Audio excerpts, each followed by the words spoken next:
Vijayawada చిట్టినగర్లోని VMC circle కార్యాలయంలో స్వర్ణాంధ్ర స్వచ్ఛాంధ్ర కార్యక్రమం ఘనంగా జరిగింది. వర్షాకాల పరిశుభ్రత థీమ్తో నెల రోజుల పాటు ఈ కార్యక్రమాలు నిర్వహిస్తామని అధికారులు తెలిపారు.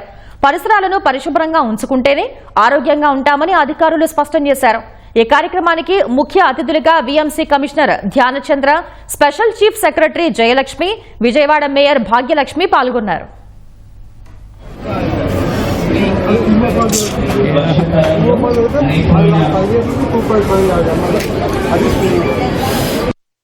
మనము ఈ సంవత్సరం సూపర్ స్వచ్ఛ లీగ్ లో ఎంటర్ అయ్యాము. గార్బేజ్ ఫ్రీ సిటీలో 7 స్టార్ కూడా రీచ్ అయ్యాము. మనకున్న మేజర్ ఛాలెంజ్ విజయవాడలో వచ్చేసి డ్రైన్స్. ఈ డ్రైన్స్ ద్వారా మనకి వర్షం కాలంలో వచ్చే ప్రాబ్లమ్స్, దీన్ని మీ అందరితో సమన్వయంతో మనం సాల్వ్ చేస్తాము.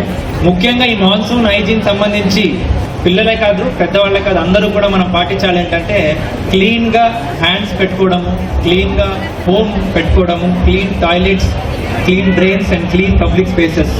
సో అన్ని క్లీన్ గా ఉంచితే తప్ప మనకి కమ్యూనికేబుల్ డిసీజెస్ ఏమున్నాయో దీన్ని అరెస్ట్ చేయలేము. కాబట్టి ఈ ఒక ఎంటైర్ మంత్ మాన్సూన్ హైజీన్ ఒక థీమ్తో ప్రతిరోజు కూడా రకరకాల యాక్టివిటీస్ చేపడుతున్నాము.